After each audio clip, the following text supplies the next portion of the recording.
동서, 그릇 좀 정리해 줄래요? 저 지금 이래서요. 하진이 깁스를 가리키며 미안한 표정을 지었습니다. 여보, 당신이 좀 도와줘. 동서 팔 괜찮아요? 아까부터 보니까 꽤 자유롭게 움직이는 것 같은데. 아, 네. 약효가 좋아서 그런가 봐요. 사실 말이죠.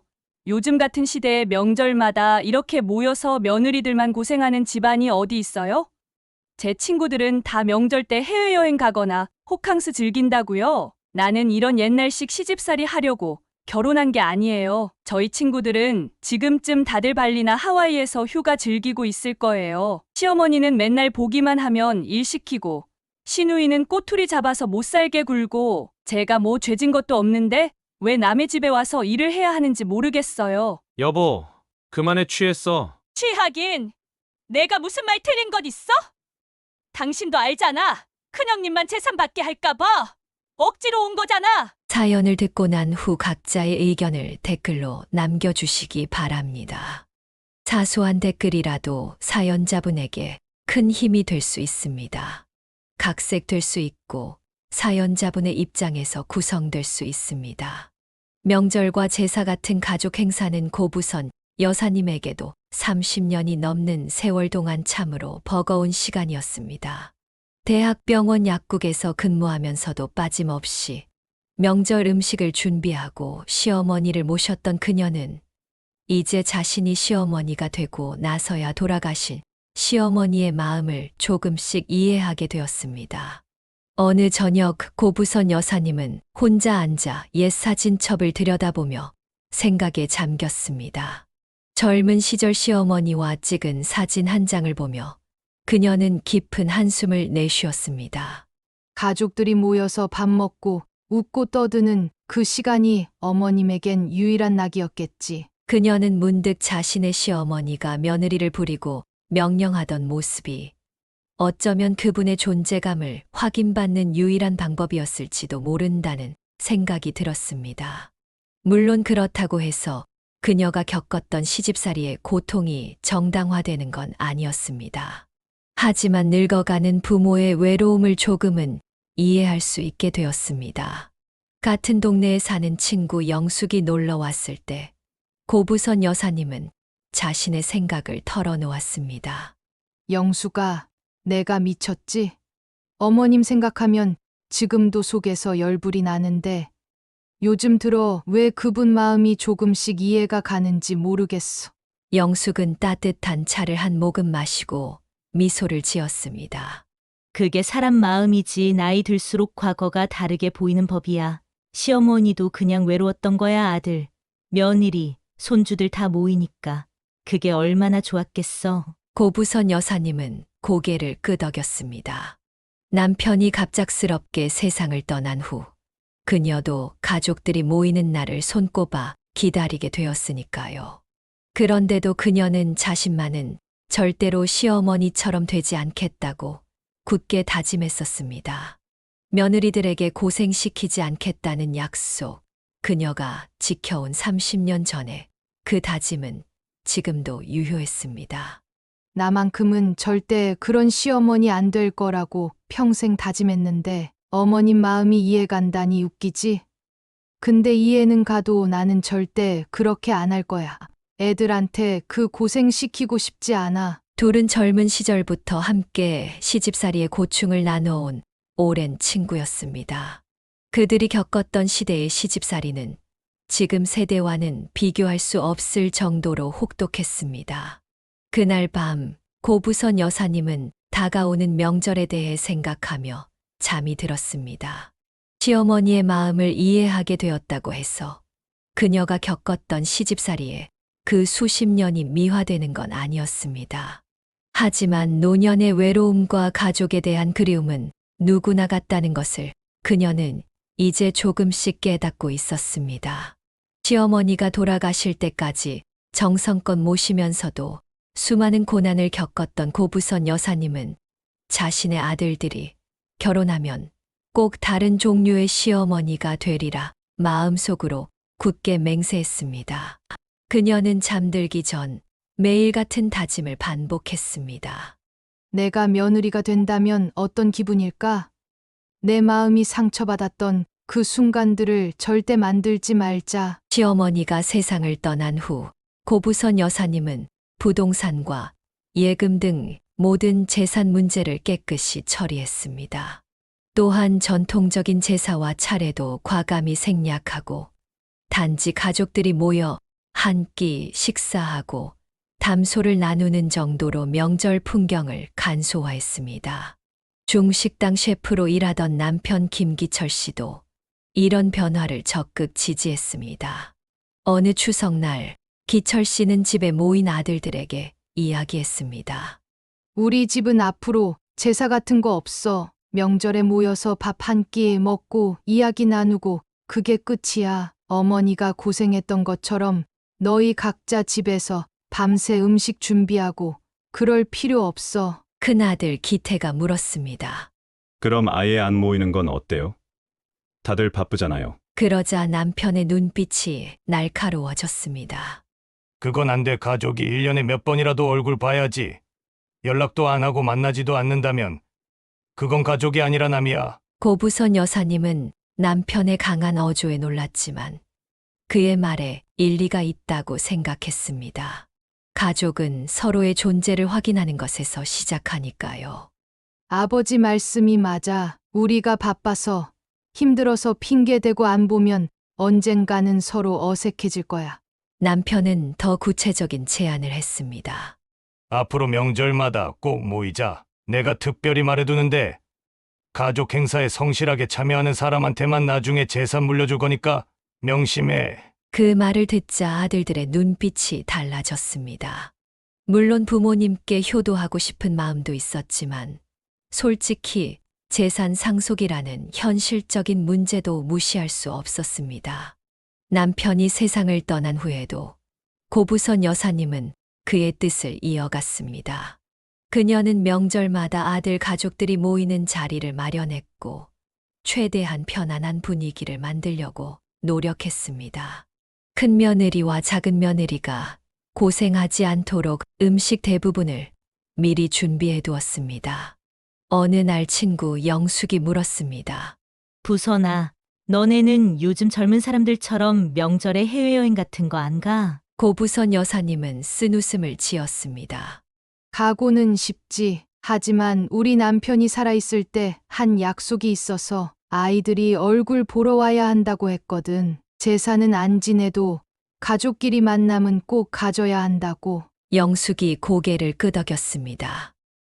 맞아. 요즘 애들은 명절도 안 지키고 부모님도 잘 안 찾아뵙더라. 그래서 우리 남편이 묘수를 뒀어. 가족 행사에 성실하게 참여하는 사람에게만 재산을 물려주겠다고 선언한 거지. 그 말 한마디에 애들이 안 올 수가 없지. 두 사람은 함께 웃었습니다.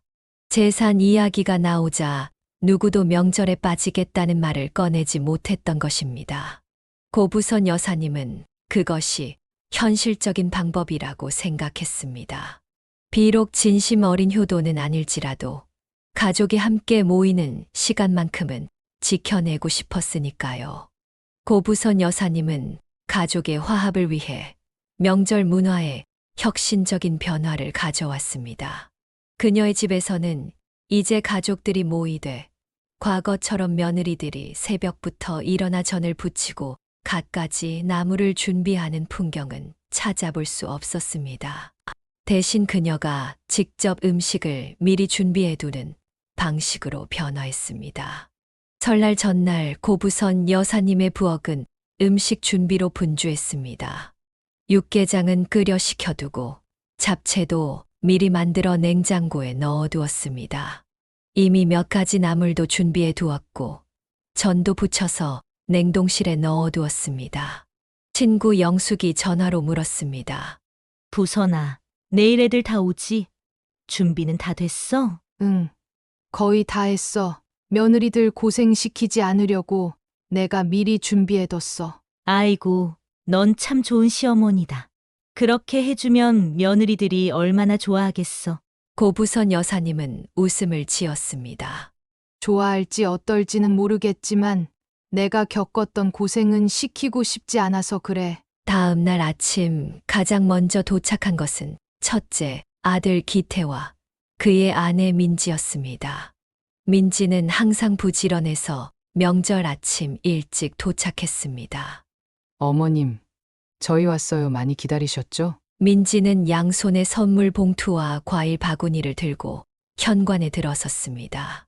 그녀의 뒤로 기태가 아이들 손을 잡고 따라 들어왔습니다. 아이고, 벌써 왔구나. 애들도 일찍 일어나서 고생했네. 고부선 여사님이 손주들의 머리를 쓰다듬었습니다. 어머님, 제가 주방 좀 볼게요. 아직 뭐 준비하실 게 있으세요? 민지는 코트를 벗자마자 앞치마를 찾았습니다. 아니, 다 해놨어. 그냥 밥만 지으면 돼. 오늘은 편하게 쉬어. 그래도 민지는 식탁을 닦고 그릇을 정리하며 분주히 움직였습니다. 민지의 이런 모습이 시어머니를 돕는다는 의미도 있었지만 어쩌면 남편이 말했던 재산 상속을 의식한 행동일지도 모른다는 생각이 고부선 여사님의 마음 한구석에 살짝 걸렸습니다. 하지만 그녀의 성격이 원래 부지런한 것일 수도 있었습니다. 둘째 아들 경태가 도착하기 전에 식탁은 이미 정갈하게 차려져 있었습니다. 미리 준비한 음식들 덕분에 아침 식사는 순조롭게 진행되었습니다. 와, 올해도 어머님 음식은 최고네요. 이렇게 많은 음식을 언제 다 준비하셨어요? 민지가 감탄하며 물었습니다. 조금씩 미리 해뒀지. 이제 나이가 들어서 하루에 몰아서 하기가 힘들더라고. 식사 후 설거지 시간이 되자 민지는 망설임 없이 자원했습니다. 어머님, 제가 할게요. 어머님은 좀 쉬세요. 고부선 여사님은 큰며느리의 이런 모습이 고마웠습니다. 덕분에 명절날 부엌에서 큰 소리 나는 일도 없었고 모두가 편안한 분위기에서 명절을 보낼 수 있었습니다. 남편이 세상을 떠난 후에도 고부선 여사님의 집은 여전히 명절의 중심지였습니다. 첫째 아들 부부는 항상 일찍 와서 도와주었고 아직 결혼하지 않은 둘째 아들 경태도 꼬박꼬박 찾아왔습니다. 가끔 텔레비전에서 명절 스트레스로 다투는 가족들 이야기가 나올 때면 고부선 여사님은 자신의 결정이 옳았다고 느꼈습니다. 비록 시어머니로서 절대 권력을 포기한 것 같은 느낌도 있었지만 그 대신 얻은 것은 평화로운 가족 관계였습니다. 다들 명절 때문에 싸우고 그러는데 우리 집은 참 다행이야. 그녀는 조용히 중얼거렸습니다. 비록 남편은 없었지만 아들들과 며느리, 그리고 귀여운 손주들과 함께하는 시간은 그녀에게 가장 소중한 선물이었습니다. 특별한 의식이나 형식 없이도 그들은 진정한 의미의 가족 명절을 만들어가고 있었습니다. 평화로운 명절 풍경은 둘째 아들 경태가 결혼하면서 미묘한 변화를 맞이했습니다. 5년 전 경태는 럭셔리 호텔 레스토랑에서 일하는 주방장 서하진과 화려한 결혼식을 올렸습니다. 고부선 여사님은 처음에 하진의 직업이 마음에 들었습니다. 요리를 전문으로 하는 며느리라니 명절 음식 준비에도 도움이 되겠다는 기대가 있었기 때문입니다. 결혼 후 첫 명절인 추석이 다가왔습니다. 고부선 여사님은 평소처럼 추석 전날부터 장을 봐서 음식 준비를 시작했습니다. 떡갈비와 잡채, 나물 몇 가지와 생선전을 미리 만들어 두었습니다. 전날 저녁 첫째 며느리 민지에게서 전화가 왔습니다. 어머님, 내일 제가 송편이랑 약간 해갈까요? 동서도 오니까 명절 분위기 좀 내요. 그럴 필요 없어. 내가 다 준비해뒀으니 그냥 와. 아니에요, 어머님. 저도 좀 준비할게요. 매번 어머님이 다 하시면 저희는 뭐해요? 고부선 여사님은 민지의 성의를 고맙게 생각했습니다. 첫째 며느리는 항상 이렇게 배려심이 깊었습니다. 추석 당일 아침 민지의 말대로 첫째 가족은 오전 7시가 조금 넘어 도착했습니다. 아이들까지 셋이 오니 선물도 푸짐했고 민지는 약속대로 직접 만든 송편과 간단한 반찬을 가지고 왔습니다. 어머님, 안녕하세요? 날씨가 좋네요. 오늘 민지는 환한 미소로 인사하며 부엌으로 곧장 향했습니다. 애들아, 할머니께 인사드려. 아이들이 고부선 여사님께 절을 올리고 세뱃돈을 받았습니다. 민지는 곧바로 앞치마를 두르고 주방 일을 돕기 시작했습니다. 이미 준비해둔 음식들을 데우고 그릇에 담는 작업이 시작되었습니다. 어머님, 국은 제가 끓일게요. 어떤 국 드시고 싶으세요? 소고기 무국 재료가 있으니까 그걸로 끓이자. 두 사람이 부엌에서 분주히 움직이는 동안 거실에는 큰 식탁이 펼쳐졌습니다. 명절 준비가 거의 마무리될 즈음 현관문 소리가 들렸습니다. 아, 둘째도 왔나 보네. 경태와 하진 부부가 들어왔습니다. 하진은 화려한 옷차림에 진한 화장을 하고 있었습니다. 호텔에서 일하다 보니 항상 세련된 모습이었습니다. 어머님, 오랜만이에요. 잘 지내셨어요? 하진이 가볍게 인사를 건넸습니다. 그녀의 손에는 작은 선물 상자만 들려 있었습니다. 어서 와라. 밥상 거의 다 차렸으니 짐만 놓고 오렴. 경태 부부는 짐을 내려놓고 곧바로 식탁으로 향했습니다. 마침 적절한 타이밍에 도착해 음식 준비 과정은 건너뛰고 바로 식사 자리에 앉을 수 있었습니다. 와, 음식 정말 많네요. 어머님이 다 하신 거예요? 하진이 물었습니다. 응. 어제부터 준비했지. 어머 직접 만든 송편이에요? 대단하시네요. 언제 그 시간에? 하진의 말투에는 약간의 비아냥거림이 느껴졌습니다. 고부선 여사님은 긴장된 공기를 풀기 위해 서둘러 말했습니다. 자, 이제 다 모였으니 밥 먹자. 추석인데 맛있게 먹어야지. 식탁에 둘러앉은 가족들, 고부선 여사님은 둘째 며느리를 유심히 관찰했습니다. 첫째 며느리와는 확연히 다른 성격과 태도가 느껴졌습니다. 하진은 음식을 맛있게 먹기는 했지만 단 한 번도 도와드릴까요? 라는 말을 꺼내지 않았습니다. 고부선 여사님은 이제 막 시작된 새로운 가족 역학에 약간의 불안감을 느꼈습니다. 앞으로 어떻게 될까? 그녀는 속으로 생각했습니다. 두 며느리의 성격 차이가 앞으로의 명절에 어떤 영향을 미칠지 고부선 여사님은 조금 걱정이 되었습니다. 식사 시간, 하진은 모두가 놀랄 정도로 열정적으로 음식을 즐겼습니다. 호텔 주방장이라는 직업 때문인지 요리 맛에 대한 감상도 자세히 표현했습니다. 그녀는 한 접시를 비우고 또 한 접시를 가득 채우며 음식을 맛있게 먹었습니다. 어머니, 이 잡채 정말 맛있네요. 호텔에서도 이런 맛은 내기 어려워요. 하진이 감탄하자 고부선 여사님은 기분이 좋아졌습니다. 그래. 내가 옛날부터 해오던 방식인데 좋아해 주니 고맙구나. 호텔에서는 이렇게 정성 들여 하나하나 양념하는 건 시간이 없거든요. 역시 어머님 손맛이 최고예요. 식사 분위기는 처음에 굉장히 화목했습니다. 모두가 담소를 나누며 즐겁게 식사를 마쳤습니다. 그러나 식사가 끝나고 디저트로 과일을 먹을 시간이 되자 첫 번째 갈등이 수면 위로 떠올랐습니다. 민지가 주방에서 과일 접시를 가져와 테이블에 올려놓았습니다. 동서, 배 좀 깎아줄래? 내가 사과 깎을게. 민지는 일손을 나누는 것이 당연하다는 듯 배와 과도를 하진 앞으로 밀었습니다. 그러자 하진의 표정이 미묘하게 변했습니다.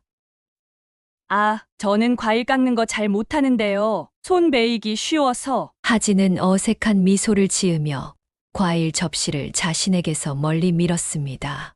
괜찮아. 한번 해봐. 못 깎을 것 같은 건 없잖아. 민지가 다시 권유했지만 하진은 단호하게 고개를 저었습니다. 정말 잘 못해요. 저는 요리는 할 줄 알아도 과일 깎는 건 서툴러서요. 그 말에 민지는 의아한 표정을 지었습니다. 주방장이라는 사람이 과일 하나 깎지 못한다는 것이 이해되지 않았기 때문입니다. 하지만 더 이상 강요하지 않고 직접 사과와 배를 모두 깎았습니다. 과일을 먹은 후 식탁을 치울 시간이 되었습니다. 민지는 자연스럽게 접시를 모으기 시작했고 고부선 여사님도 일어나 주방으로 향했습니다. 경태도 큰 그릇 몇 개를 들고 주방으로 향했습니다. 그러나 하진은 그대로 소파에 앉아 휴대폰을 만지작거리고 있었습니다. 동서, 그릇들 좀 싱크대로 가져다 줄래? 민지가 다시 한 번 시도했습니다. 아, 저기 죄송한데 저 지금 친정에 가봐야 할 것 같아요. 갑작스러운 하진의 발언에 주방에서 일하던 모든 사람들이 멈춰 서서 그녀를 쳐다보았습니다. 지금 가려고? 이제 설거지 좀 하고 차라도 마시려고 했는데 고부선 여사님이 놀란 표정으로 물었습니다. 네, 어머니, 친정어머니께서 좀 편찮으셔서 빨리 가보는 게 좋을 것 같아요. 경태도 당황한 표정이었습니다. 아내가 이런 계획을 미리 얘기하지 않았기 때문입니다. 그럼 같이 가야겠네. 내가 짐 챙길게. 당신은 여기 좀 더 있다가 와도 돼요. 내가 먼저 가볼게요. 하진의 말에 민지의 표정이 더욱 놀라움으로 가득 찼습니다. 고부선 여사님도 이런 상황을 처음 겪어 당황스러웠습니다. 아, 그럼 갔다 올게요. 그런데 어머니, 혹시 오늘 만든 잡채랑 갈비찜 좀 싸주실 수 있을까요? 친정 부모님도 드시면 좋아하실 것 같아서요. 이 말에 민지는 입에서 짧은 한숨 소리가 새어나왔습니다. 그녀도 매번 음식을 싸갔지만 최소한 준비도 하고 정리도 도운 후의 일이었습니다. 하지만 하진은 아무 일도 하지 않고 음식만 싸가려 했습니다. 그래, 싸갈 음식은 내가 준비해 줄게. 다들 수고했으니 가져가. 고부선 여사님은 불편한 마음을 애써 누르며 말했습니다. 가족 간의 첫 명절에 불화를 만들고 싶지 않았기 때문입니다. 하진은 짐을 챙기러 가면서 경태에게 작은 소리로 말했습니다. 여보, 어서 와. 나 혼자 운전하기 불안해. 경태는 어쩔 수 없이 설거지를 마무리하지 못하고 아내를 따라 나섰습니다. 둘이 나간 후 부엌에 남은 고부선 여사님과 민지는 잠시 말없이 서로를 바라보았습니다. 어머니, 제가 이거 마저 할게요. 괜찮으세요? 민지가 조심스럽게 물었습니다. 괜찮아. 내가 고생이 많구나. 그나저나 하진이가 좀. 고부선 여사님은 말을 끝맺지 못했습니다. 첫 명절이라 아직 적응을 못한 것 같아요. 다음부턴 나아질 거예요. 민지는 애써 상황을 긍정적으로 해석하려 했지만 고부선 여사님은 불안한 예감을 지울 수 없었습니다. 첫 명절부터 이런 행동을 보이는 며느리가 앞으로 어떻게 변할지 걱정이 되었습니다. 하지만 가족의 화합을 위해 그녀는 이 일을 크게 만들지 않기로 했습니다. 그날 밤 고부선 여사님은 잠들기 전 오랫동안 생각에 잠겼습니다. 자신이 좋은 시어머니가 되고자 했던 다짐이 앞으로 어떻게 지켜질 수 있을지 고민했습니다. 특히 두 며느리의 성격 차이가 큰 상황에서 모두가 평화롭게 지낼 수 있는 방법을 찾아야 했습니다. 첫 명절이니까 그럴 수도 있지. 다음엔 나아지겠지. 그녀는 스스로를 위로하며 눈을 감았습니다. 고부선 여사님의 기대와는 달리 하진의 행동은 첫 명절 이후로도 전혀 개선되지 않았습니다. 추석이 지나고 설날이 왔을 때도 그 다음 명절에도 하진은 똑같은 태도를 보였습니다. 도착하는 시간은 항상 음식 준비가 거의 끝날 무렵이었고 식사 후에는 어떻게든 집안일을 피했습니다. 이런 모습은 민지와의 눈에 띄는 갈등으로 이어졌습니다. 설날 아침 민지가 설거지를 하는 동안 하진이 소파에 앉아 휴대폰을 보고 있자 마침내 민지의 인내심이 한계에 달했습니다. 동서, 우리 다 같이 먹었으니 같이 정리도 해야 하지 않을까? 민지의 목소리에는 억눌린 불만이 묻어났습니다. 형님, 저 지금 좀 피곤해서요. 아침부터 운전하느라 힘들었거든요. 하진이 무심하게 대답했습니다.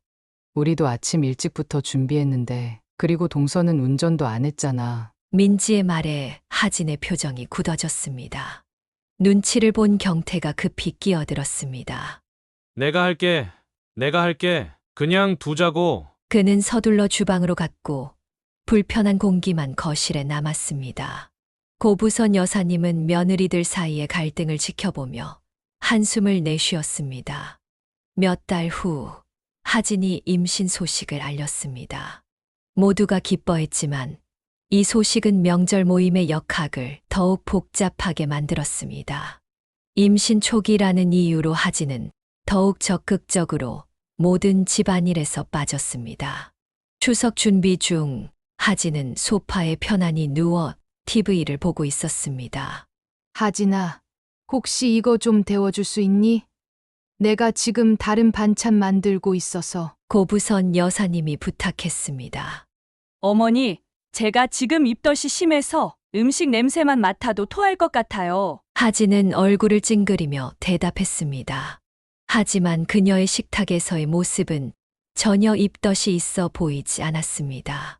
오히려 평소보다 더 많은 양을 맛있게 먹었습니다.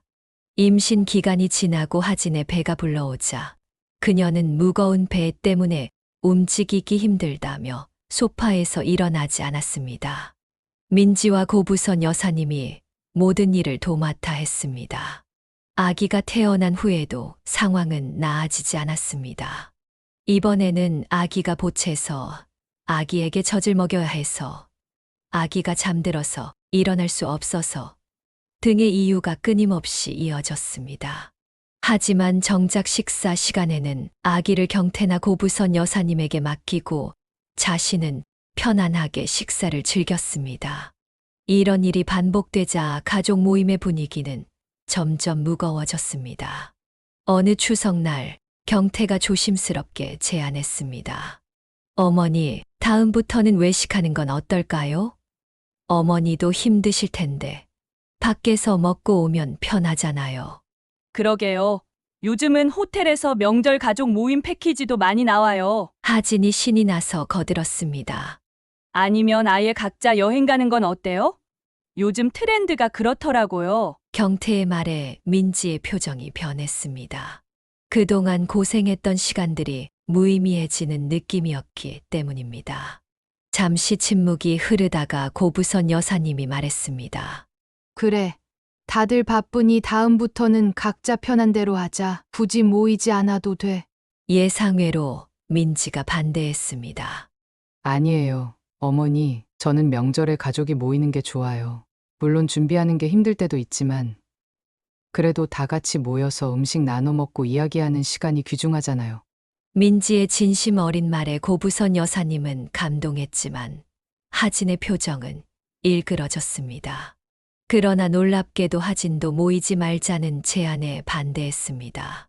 저도 사실 가족이 다 함께 모이는 게 좋을 것 같아요. 다음부터는 제가 일찍 와서 좀 도울게요. 하진의 갑작스러운 태도 변화에 모두가 의아해했습니다. 고부선 여사님은 그 말을 믿지 않았지만 표면적으로는 수긍했습니다. 그날 밤 고부선 여사님은 오랜 친구 영숙에게 전화했습니다. 자식들이 명절에 안 오겠다고 하니까 오히려 더 오겠다고 고집을 부리네. 이해가 안 가. 아이고, 그거 남편이 옛날에 했던 말 때문 아닐까. 가족 행사에 성실히 참여하는 사람에게만 재산 준다고 했잖아. 영숙의 말에 고부선 여사님은 깊은 통찰력을 얻었습니다. 두 며느리 모두 진정한 가족애보다는 재산 상속에 더 관심이 있는 것일지도 모른다는 생각이 들었습니다. 특히 하진의 갑작스러운 태도 변화는 더욱 의심스러웠습니다. 아무리 그래도 민지는 좀 다르지 않을까. 고부선 여사님은 혼자 생각했습니다. 민지는 적어도 명절을 위해 진심으로 노력하는 모습을 보여왔으니까요. 고부선 여사님의 예감은 결국 현실이 되었습니다. 그해 추석 가족 모임에서 상상도 못했던 사건이 벌어졌습니다. 추석 전날 고부선 여사님은 평소보다 더 일찍 일어나 음식 준비를 시작했습니다. 나이가 들면서 예전보다 체력이 떨어져 음식 준비에 더 많은 시간이 필요했기 때문입니다. 첫째 아들 가족이 도착하자마자 민지는 앞치마를 두르고 부엌으로 향했습니다. 간단한 인사를 나눈 후 두 사람은 분주히 남은 음식을 완성해 나갔습니다.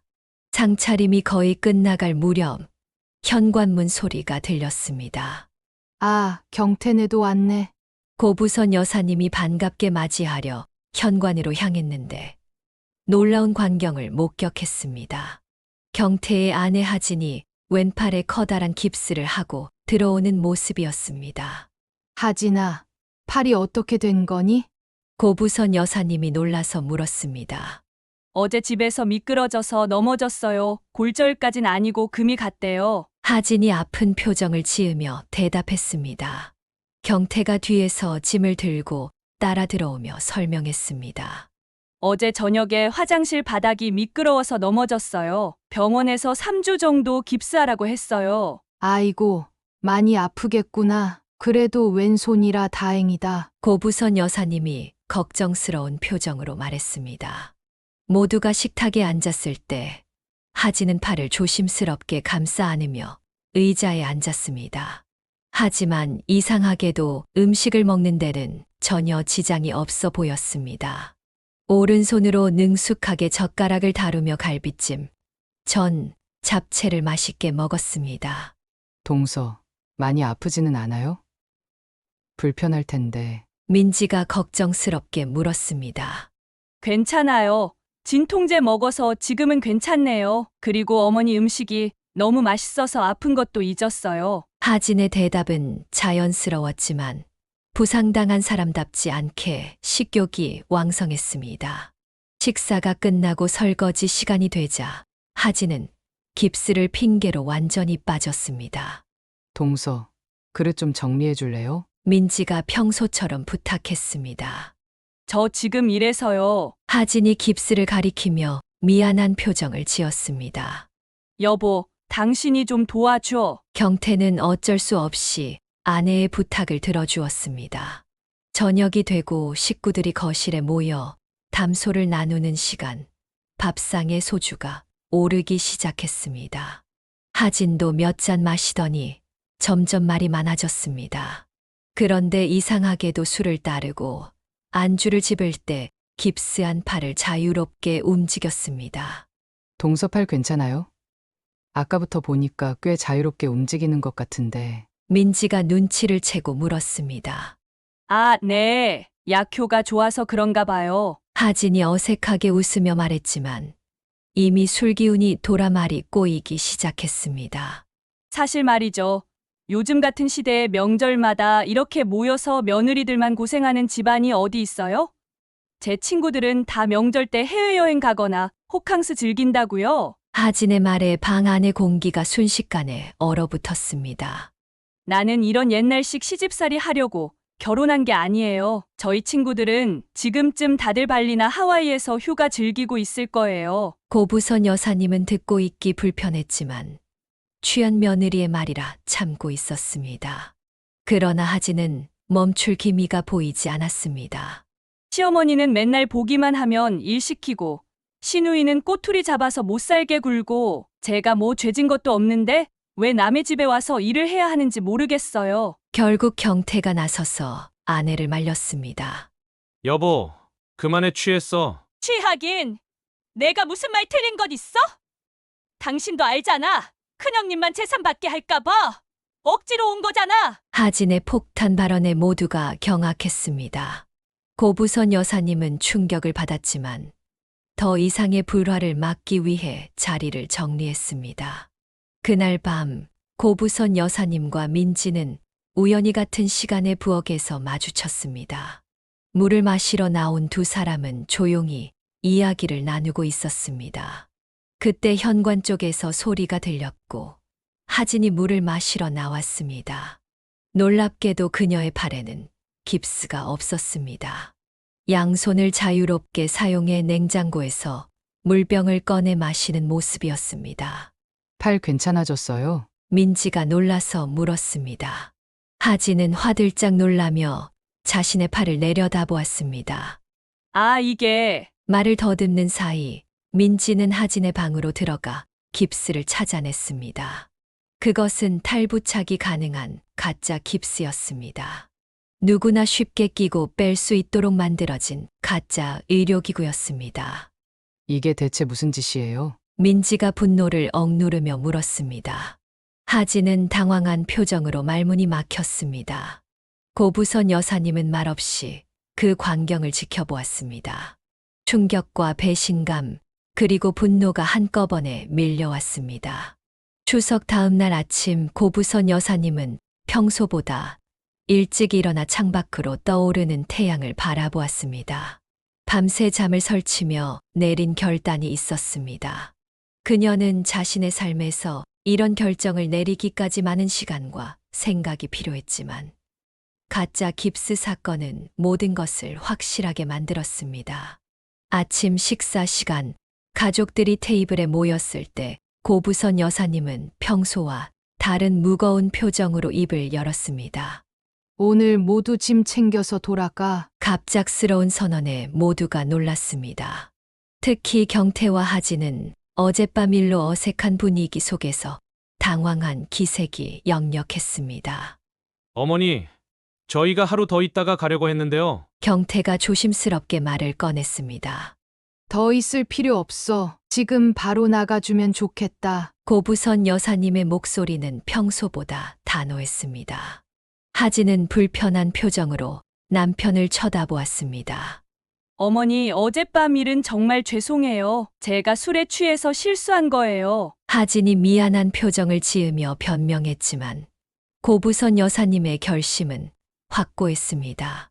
실수가 아니라 계획적인 행동이었잖아. 가짜 깁스까지 준비해 오다니. 난 더 이상 이런 식의 명절을 보내고 싶지 않구나. 하진은 고개를 숙이며 더 이상 말을 잇지 못했습니다. 경태도 변명할 말을 찾지 못하고 짐을 챙기기 시작했습니다. 같은 방에 있던 기태와 민지도 불편한 기색이 역력했습니다. 어머니, 저희도 함께 가는 게 좋을까요? 기태가 조심스럽게 물었습니다. 네, 오늘은 다들 가줬으면 해. 나 혼자 있고 싶구나. 고부선 여사님의 말에 민지는 서운한 표정을 감추지 못했습니다. 그녀는 항상 성실히 시어머니를 도왔는데 자신도 함께 내쫓기는 상황이 억울하게 느껴졌습니다. 모든 가족이 짐을 챙겨 현관에 모였을 때 고부선 여사님은 최종 결정을 알렸습니다. 앞으로 명절에 모이는 건 없애기로 했어. 각자 알아서 지내고 연락도 굳이 할 필요 없을 것 같아. 어머니, 그건 너무 하시는 거 아니에요? 저희가 뭐 잘못한 게 있나요? 민지가 용기를 내어 물었습니다. 너는 잘못한 거 없어. 하지만 한 가족이 모여서 이런 불화가 생기는 건 모두에게 좋지 않아. 그리고 고부선 여사님은 잠시 말을 멈추고 깊은 숨을 내쉬었습니다. 내가 가진 재산은 모두 내가 쓰고 갈 거야. 앞으로는 재산 때문에 명절에 오거나 효도하는 척할 필요 없어. 이 말에 경태와 하진의 얼굴색이 변했습니다. 고부선 여사님은 그들의 반응을 보며 자신의 짐작이 맞았음을 확인했습니다. 어머니, 저희는 재산 때문에 온 게 아니에요. 정말 가족이니까? 하진이 급하게 말했지만 고부선 여사님은 고개를 저었습니다. 더 이상의 변명은 필요 없어. 모두 각자의 삶을 살아. 집을 떠나기 전 하진은 눈물을 글썽이며 마지막 노력을 했습니다. 어머니, 제가 정말 잘못했어요. 다음부턴 제가 일찍 와서 음식도 준비하고 설거지도 다 할게요. 제발 화 풀어주세요. 하지만 고부선 여사님의 마음은 이미 정해져 있었습니다. 그녀는 차갑게 대답했습니다. 지금까지 한 번도 그런 적 없는데 앞으로 할 리가 있겠니? 더 이상 거짓말은 그만해. 모든 가족이 떠난 후 현관문을 닫은 고부선 여사님은 깊은 한숨을 내쉬었습니다. 집 안은 이제 조용했지만 그녀의 마음은 복잡했습니다.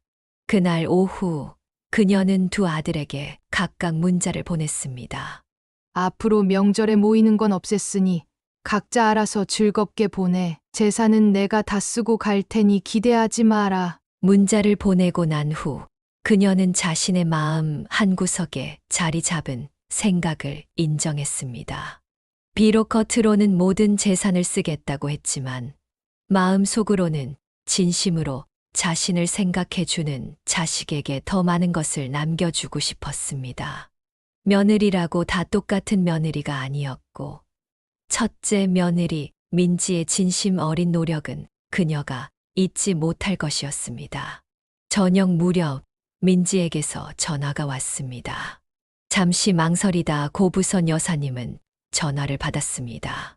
어머니, 오늘 갑자기 그러셔서 많이 놀랐어요. 제가 뭐 잘못한 게 있다면 말씀해 주세요. 민지의 목소리에는 진심 어린 걱정이 담겨 있었습니다.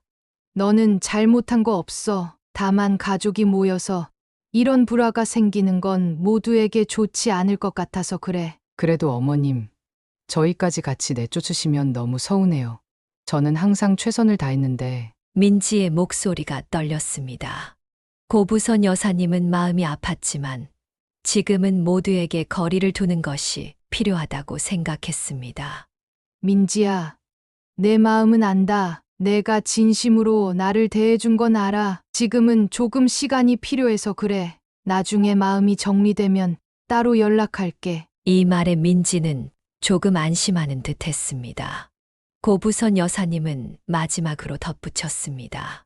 하지만 앞으로 명절에 다 같이 모이는 건 없을 거야. 특히 하진이와는 더 이상 얼굴 보고 싶지 않구나. 전화를 끊은 후 고부선 여사님은 창가에 앉아 저물어가는 해를 바라보았습니다. 그녀의 마음은 복잡했지만 이번 결정이 자신의 남은 삶을 위한 옳은 선택이라고 믿었습니다. 계절의 변화와 함께 새로운 명절이 찾아왔습니다.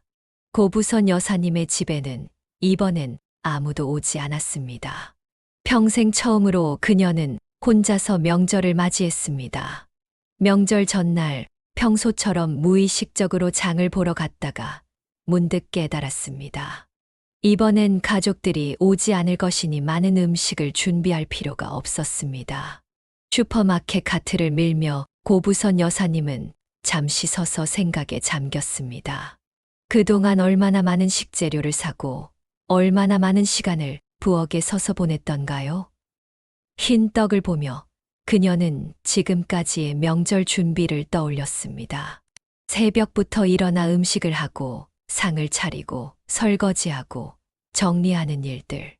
그 모든 것이 이제는 필요 없었습니다. 뭐 찾으세요? 슈퍼마켓 직원의 말에 고부선 여사님은 문득 현실로 돌아왔습니다. 아, 아니에요. 그냥 생각 좀 하고 있었어요. 그녀는 결국 평소에 먹는 양의 장을 보고 집으로 돌아왔습니다. 집에 도착해 보니 오랜만에 느껴보는 고요함이 집 안에 가득했습니다. 텔레비전에서는 명절 특집 프로그램이 나오고 있었지만 그녀의 집에는 떠들썩한 소리도 분주한 움직임도 없었습니다. 명절 당일 고부선 여사님은 평소보다 늦게 일어났습니다. 평생 명절날 늦잠을 자본 적이 없었기에 이 자체가 새로운 경험이었습니다. 그녀는 천천히 아침 준비를 했습니다. 복잡한 명절 음식 대신 간단한 된장국과 반찬 몇 가지로 상을 차렸습니다. 이렇게 간단하게 먹어도 되나? 그녀는 자신에게 물었지만 곧 마음이 편안해졌습니다. 식사를 마친 후 설거지는 불과 5분 만에 끝났습니다. 그동안 명절날 설거지에 몇 시간을 썼던가요? 그녀는 놀라웠습니다. 오전 시간 그녀는 텔레비전을 보며 편안하게 소파에 앉아 있었습니다. 어느 순간 그녀는 자신이 웃고 있다는 사실을 깨달았습니다.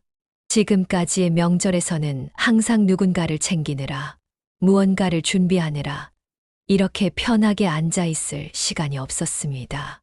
점심시간에 친구 영숙에게서 전화가 왔습니다. 부선아, 명절 잘 보내고 있어. 애들 다 왔니? 아니, 이번엔 혼자 보내고 있어. 뭐라고? 아들들이 안 왔다고? 어쩐 일이야? 고부선 여사님은 간략하게 상황을 설명했습니다. 영숙은 걱정스러운 목소리로 물었습니다. 그럼 많이 쓸쓸하겠네. 우리 집에 올래? 우리 애들도 다 와 있어. 괜찮아. 오히려 편해. 이렇게 명절에 아무것도 안 하고 쉬어본 적이 언제였는지 모르겠다. 전화를 끊고 나서 고부선 여사님은 자신의 말이 거짓이 아님을 깨달았습니다. 정말로 편안했습니다. 몸도 마음도 가벼웠습니다. 오후에는 집 근처 공원을 산책했습니다. 명절이라 공원에는 가족들이 많았지만 그녀는 그들을 부러워하지 않았습니다. 오히려 그들의 분주함을 보며 자신이 지금 누리고 있는 자유를 더욱 감사히 여겼습니다. 저녁이 되자 그녀는 오랜만에 책을 읽었습니다. 밀린 드라마도 보고 좋아하는 음악도 들었습니다. 이런 소소한 즐거움을 명절에 누려본 적이 있었나요? 그녀는 생각해 보았지만 기억이 나지 않았습니다. 잠자리에 들기 전 고부선 여사님은 문득 지난 수십 년간의 명절을 떠올렸습니다. 그동안 왜 그렇게 고생을 자처했는지 이해할 수 없었습니다. 남편의 강요, 아니면 사회적 압박, 아니면 그저 어머니로서, 할머니로서의 의무감, 어떤 이유에서든 지금 그녀가 느끼는 평화로움은 그 모든 고생보다 값졌습니다. 자식 만나는 게 좋은 게 아니라 번뇌만 쌓는 일이었구나. 그녀는 중얼거렸습니다. 물론 자식들을 사랑하지 않는 것은 아니었습니다. 하지만 이제는 자신의 삶도 중요하다는 것을 깨달았습니다. 명절이라는 이름으로 자신을 희생하는 것이 꼭 필요한 일은 아니었습니다. 침대에 누워 이불을 덮으며 고부선 여사님은 오랜만에 마음이 가벼운 채로 잠에 들었습니다. 내일도 편안한 하루가 되리라는 기대감과 함께 그녀는 깊은 잠에 빠져들었습니다. 명절이 지나고 일상으로 돌아온 고부선 여사님은 자신의 삶을 돌아보는 시간을 가졌습니다. 오랫동안 삶의 중심을 자식들에게 두었던 그녀는 이제야 비로소 스스로를 돌아볼 여유가 생겼습니다. 창가에 앉아 차를 마시며 그녀는 깊은 생각에 잠겼습니다. 지난 시간들을 되돌아보니 자식들에게 명절에 오라고 강요했던 것은 정말 남편의 유언 때문이었을까? 아니면 그저 자신이 자식들을 놓아주지 못했던 것은 아닐까? 그녀는 솔직한 마음으로 자문했습니다. 내가 자식들에게 집착했던 건 아닐까? 오랜 세월 동안 남편의 말을 핑계로 자식들을 불러 모았지만 사실은 자신의 외로움을 달래기 위해서가 아니었을까 하는 의구심이 들었습니다. 혼자가 되었을 때 느끼는 고독감을 자식들로 채우려 했던 것은 아닐까요? 고부선 여사님은 화분에 물을 주며 생각을 이어갔습니다. 지난 명절 사건 이후 자식들을 놓아준 것이 후회스럽기도 했지만 동시에 이것이 모두에게 더 나은 선택이라는 확신도 들었습니다. 특히 둘째 며느리와의 갈등은 결국 피할 수 없는 것이었을지도 모릅니다. 친구 영숙이 들러 차를 마시던 날, 고부선 여사님은 자신의 깨달음을 나누었습니다. 영수가, 나 요즘 많이 생각해봤어. 자식들 명절마다 오라고 하는 게 정말 그들을 위한 건지, 아니면 그냥 내 욕심인지. 그게 무슨 말이야? 가족이 함께 모이는 건 당연한 거잖아. 그랬었지. 하지만 이제 생각해보니 그들도 자기 삶이 있는데 내 욕심으로 불러 모았던 것 같아. 진정한 가족 사랑은 서로 편안하게 해주는 거 아닐까? 영숙은 고개를 끄덕이며 친구의 말에 공감했습니다. 이제 고부선 여사님은 자신의 남은 인생을 자식들에게 목매지 않고 살아가기로 결심했습니다. 새로운 취미도 찾고 동네 봉사활동도 시작했습니다. 자신의 삶을 스스로 채워나가는 법을 배워가고 있었습니다. 그녀의 이런 결정은 단지 자신만을 위한 것이 아니었습니다. 자식들도 시부모의 기대와 압박에서 벗어나 자유롭게 살아갈 수 있고, 며느리들도 시어머니의 눈치를 보며 무거운 책임감에 시달리지 않아도 됐습니다. 서로 시집살이도 며느리살이도 없이 각자의 공간에서 존중받으며 살아가는 것이 진정한 가족의 모습이 아닐까 생각했습니다. 한 달 후 첫째 아들 기태에게서 전화가 왔습니다. 어머니, 요즘 잘 지내세요? 저희가 가끔 찾아뵈어도 될까요? 고부선 여사님은 미소를 지었습니다. 물론이지.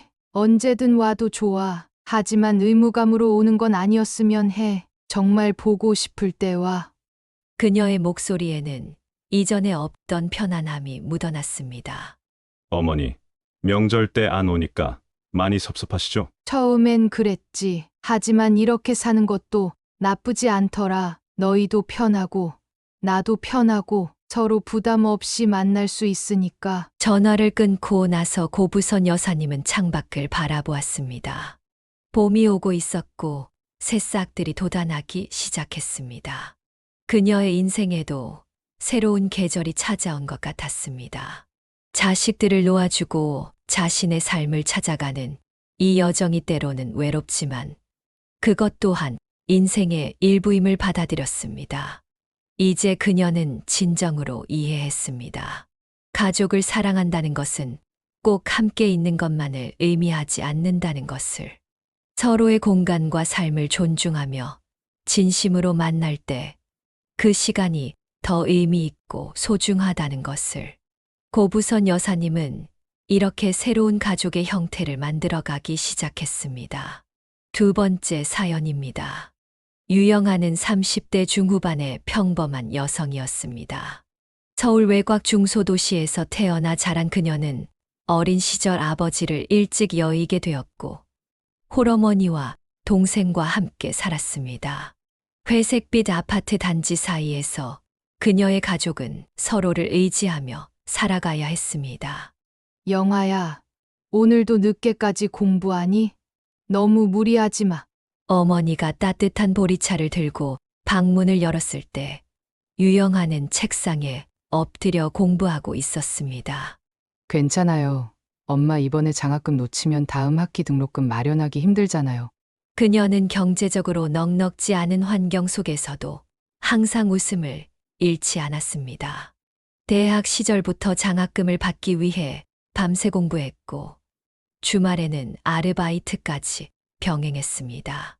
동생에게는 늘 멋진 언니로, 어머니에게는 든든한 지원군이 되어주기 위해 노력했습니다. 동생이 자랑스럽게 성적표를 들고 왔을 때 유영아는 가슴이 따뜻해졌습니다. 우와, 정말 대단한데. 역시 우리 동생. 오늘 저녁은 내가 좋아하는 떡볶이 사올게. 졸업 후 취업한 유영아는 첫 월급부터 어머니와 동생의 생활비를 챙기며 가족을 우선시했습니다. 사회생활은 바쁘고 힘들었지만 그녀는 매달 가족을 위해 자신의 욕구를 뒤로 미루곤 했습니다. 영아야, 내 옷도 좀 사고, 너도 젊은데 친구들이랑 놀러도 가. 엄마한테 이렇게까지 안 해도 돼. 어머니의 말에 그녀는 미소로 답했습니다. 엄마, 걱정 마세요. 저는 정말 괜찮아요. 회사 사람들이랑 종종 나가고 있어요. 그리고 엄마가 건강해야 제가 마음이 편하죠. 유영아는 장녀로서 아버지가 없는 빈자리를 채우려 노력했습니다. 어머니에게는 남편처럼 의지할 수 있는 존재가 되어 주었고, 동생에게는 든든한 버팀목이 되어 주었습니다. 그녀 자신도 마음 둘 곳이 필요했지만, 가족의 행복이 더 중요했습니다. 오늘 회사에서 승진했어요. 엄마, 이제 월급도 좀 더 받게 됐어요. 정말 축하해. 우리 딸. 근데 더 바빠지는 건 아니지? 괜찮아요. 이제 더 많이 도와드릴 수 있게 됐네요. 그렇게 바쁘게 일상을 살아가던 유영아는 30즈음에 운명처럼 한 남자를 만나게 되었습니다. 그의 이름은 김민석. 그녀의 인생을 완전히 바꿔놓을 남자였습니다. 유영아가 30살이 되던 해, 그녀의 인생에 김민석이라는 남자가 등장했습니다. 그는 유영아와는 완전히 다른 환경에서 자라났습니다. 부유한 집안의 아들이었던 민석은 데이트 때마다 비싼 레스토랑을 당연하게 예약했고 고급 선물을 건네는 것도 자연스러웠습니다.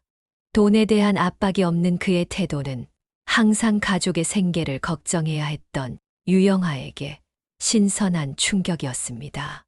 민석은 처음 만남에서부터 남다른 매력을 보여주었습니다. 그의 듬직한 체격과 자신감 넘치는 태도는 어딘가 의지하고 싶었던 유영아의 마음을 사로잡기에 충분했습니다. 그녀는 오랜만에 자신이 보호받는 느낌을 경험했고 그 감각에 점점 빠져들기 시작했습니다. 두 사람이 만난 지 석 달쯤 되었을 때 유영아의 집에 예상치 못한 누수 사고가 발생했습니다. 갑자기 천장에서 물이 떨어지기 시작했고 여자 셋이 사는 집에서는 당황스러움만 커져갔습니다. 유영아는 막막한 마음에 민석에게 전화를 걸었습니다. 지금 바로 갈게. 수건으로 우선 닦아두고 있어. 민석이 도착했을 때 그는 당황하지 않고 체계적으로 상황을 파악했습니다. 누수 지점을 확인하고 임시 조치를 취한 후 곧바로 전문가를 불러 문제를 해결했습니다. 그의 침착함과 문제 해결 능력은 유영아에게 깊은 인상을 남겼습니다. 사고가 수습된 후 민석은 유영아의 어깨를 토닥이며 위로했습니다. 그의 말 한마디는 유영아의 마음 깊은 곳까지 파고들었습니다. 아버지 없이 여자들끼리만 살아온 집에서는 이런 상황이 발생할 때마다 무력감을 느꼈었는데 이제 그녀 곁에 든든한 지원군이 생긴 것 같았습니다. 그 후 두 사람의 관계는 급속도로 발전했습니다. 민석은 데이트 때마다 유영아를 특별하게 대해주었고 그녀의 가족에게도 다정한 모습을 보였습니다. 가끔 유영아의 어머니에게 선물을 사오거나 동생의 취업 상담을 도와주기도 했습니다. 영아 씨 같은 여자 만나서 정말 행복해요. 앞으로 평생 영아 씨와 함께하고 싶습니다. 프로포즈 날 민석의 진심 어린 고백에 유영아는 감동의 눈물을 흘렸습니다. 항상 다른 사람을 위해 살아왔던 그녀에게 이제 누군가가 그녀를 위해 살겠다고 약속했습니다. 그녀는 이보다 더 완벽한 행복이 있을까 싶었습니다. 결혼식은 민석의 부모님이 모든 비용을 부담하여 호화롭게 치러졌습니다. 신혼여행도 유럽 일주로 2주간 다녀왔습니다. 처음으로 비행기를 타고 외국에 나간 유영아는 민석과 함께하는 모든 순간이 꿈만 같았습니다. 신혼집도 준비되어 있었습니다. 강남 근처의 아파트로 민석의 아버지가 결혼 선물로 마련해 준 것이었습니다. 모든 것이 완벽했습니다. 유영아는 드디어 자신의 인생의 행운이 찾아왔다고 믿었습니다. 신혼 생활이 시작되자 민석의 가면이 서서히 벗겨지기 시작했습니다. 유영아가 사랑에 빠졌던 그 듬직한 남자는 결혼 후 완전히 다른 사람으로 변해갔습니다. 새벽같이 출근한 유영아가 퇴근 후 만난 민석은 더 이상 그녀를 챙겨주는 다정한 남자가 아니었습니다. 그는 모든 일에 자기 의견만 옳다고 고집했습니다. 처음에는 식탁 위치부터 시작해 점차 가전제품 구매, 휴가 계획, 심지어 유영아의 옷 스타일까지 간섭하기 시작했습니다. 그의 말에 반대하면 짜증을 내거나 화를 내는 일이 잦아졌습니다. 당신 옷 좀 고상하게 입었으면 좋겠는데 왜 내 말을 그대로 따르지 못해? 난 당신보다 이런 거 많이 봤다고. 이런 말들이 일상이 되어갔습니다. 유영아는 처음에는 서로 적응하는 과정이라 생각했지만 시간이 지날수록 그것이 아님을 깨달았습니다. 민석의 가장 큰 문제는 경제관념이었습니다. 부유한 집안에서 자란 그는 돈의 가치를 제대로 이해하지 못했습니다. 자신의 용돈은 마음대로 써대면서도 유영아에게는 지나친 절약을 강요했습니다. 그러면서도 시부모님에게는 항상 비싼 선물을 사는 이중적인 태도를 보였습니다. 어느 날 생활비가 부족해 유영아가 걱정을 털어놓자 민석은 눈살을 찌푸렸습니다. 이번 달은 경조사비가 많이 나가서 좀 빠듯할 것 같아. 민석은 대수롭지 않게 대답했습니다. 그래? 그럼 좀 아껴 써. 당신 커피 매일 사 먹지 말고 집에서 타 먹어. 유영아는 이미 2달째 커피숍에 가지 않고 있었습니다. 그녀가 아끼고 아껴도 생활비는 턱없이 부족했습니다. 그러나 민석은 이해하려 하지 않았습니다. 더 화가 나는 것은 그 다음 날이었습니다. 민석이 백화점 쇼핑백을 들고 들어왔고 그 안에는 시부모님을 위한 명품 목도리가 들어 있었습니다. 한쪽은 60만 원, 다른 한쪽은 95만 원짜리였습니다. 유영아가 항의하자 민석은 오히려 그녀를 탓했습니다. 우리 부모님 선물로 이 정도는 기본이야. 당신이 살림을 제대로 못해서 그런 거지. 잘했으면 이런 일 없었을 텐데. 그의 말에 유영아는 가슴이 찢어지는 듯했습니다. 그녀는 매일 시장을 돌며 가장 싼 식재료를 찾아다녔고 자신의 옷은 세일 기간에만 구입했습니다. 그럼에도 남편은 그녀의 노력을 알아주기는커녕 오히려 사치가 심하다고 비난했습니다. 점점 민석의 눈엔 유영아의 모든 것이 격이 안 맞는 것처럼 보이는 듯했습니다. 그녀의 말투, 행동거지, 친구 관계까지 시시콜콜 지적하기 시작했습니다. 특히 유영아의 친정 형편을 은근히 무시하는 발언이 늘어났습니다. 역시 배움이 다르니 눈높이가 다르지. 그런 말을 들을 때마다 유영아는 입술을 깨물어야 했습니다. 자신이 이토록 무시당하는 것을 참아야 하는 이유를 점점 찾기 어려워졌습니다. 유영아는 결혼 전 민석에게서 보았던 듬직함과 다정함은 사실 그저 남을 얕보는 자신감의 다른 표현이었음을 깨달았습니다. 철없이 자란 부잣집 아들의 전형, 그것이 바로 김민석의 실체였습니다. 갈등은 점점 깊어졌고 유영아는 매일 밤 이불을 뒤집어 쓰고 눈물을 흘리는 날이 많아졌습니다. 그럼에도 그녀는 결혼 생활을 지키기 위해 노력했습니다. 하지만 그녀의 인내심은 곧 한계에 다다를 예정이었습니다. 결혼 2년 차가 되던 해 유영아의 마음을 무겁게 하는 소식이 들려왔습니다. 그녀의 어머니가 심각한 허리 통증을 호소하기 시작한 것입니다. 처음에는 가벼운 요통이라 생각했지만 통증은 나날이 심해져 갔습니다. 영아야, 괜찮아. 그냥 나이 들어서 그런가 봐. 어머니는 항상 그렇게 웃으며 딸을 안심시키려 했지만 유영아는 어머니의 얼굴에 드리운 고통의 그림자를 놓치지 않았습니다. 그녀의 어머니는 몇 년째 식당에서 설거지 일을 하고 있었습니다. 주방 싱크대 높이에 맞춰 허리를 어정쩡하게 숙인 채로 하루 종일 서서 일하는 자세가 결국 그녀의 허리를 망가뜨린 것이었습니다. 병원을 찾은 결과는 참담했습니다. 허리 디스크가 완전히 파열되어 급히 수술이 필요한 상태였습니다. 갑작스러운 진단에 유영아는 당황했습니다. 수술비와 입원비, 그리고 어머니가 일을 쉬는 동안의 생활비까지 생각하니 막막했습니다. 그날 저녁 유영아는 남편 민석에게 상황을 설명했습니다. 엄마가 허리 디스크로 수술을 받아야 한대. 내가 모아둔 돈으로는 수술비가 좀 모자라서. 민석의 반응은 냉담했습니다. 그는 소파에 앉아 휴대폰을 보며 대답했습니다. 얼마나 모자른데? 200만 원 정도. 그 정도면 대출 받으면 될 거 아냐? 유영아는 깊은 한숨을 내쉬었습니다. 대출을 받으면 이자 부담이 커질 것이고, 그러면 더 오랜 기간 경제적 어려움을 겪을 것이 뻔했습니다. 대출은 이자 때문에 부담돼. 혹시 도와줄 수 있을까? 민석은 잠시 침묵하더니 마지못해 지갑을 꺼냈습니다. 100만 원밖에 못 줘. 나도 요즘 쓸 데가 많아. 유영아는 그의 마음 없는 도움에도 억지로 고마움을 표했습니다. 그녀는 이것이 그저 시작에 불과하다는 것을 알지 못했습니다. 불과 일주일 후 민석이 커다란 선물 상자를 들고 들어왔습니다. 이미 부족한 생활비 때문에 걱정하던 유영아는 궁금해하며 물었습니다. 그게 뭐야? 아버지, 생신 선물. 요즘 신상 나온 거야. 상자를 열자 호화로운 명품 시계가 나왔습니다.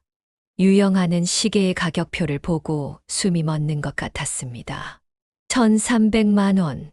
그녀의 어머니 수술비의 6배가 넘는 금액이었습니다. 이게 얼마야? 왜? 아버지 선물인데 뭐가 문제야? 유영아는 믿을 수 없는 눈으로 남편을 쳐다보았습니다. 일주일 전에 내 엄마 수술비 200만 원도 아깝다더니 시계에는 1,300만 원을 쓴 거야? 민석은 어이없다는 표정으로 대꾸했습니다.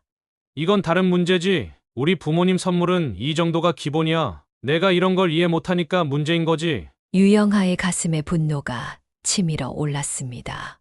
그녀의 어머니는 병으로 고통받고 있는데 남편은 그런 상황을 전혀 이해하려 하지 않았습니다.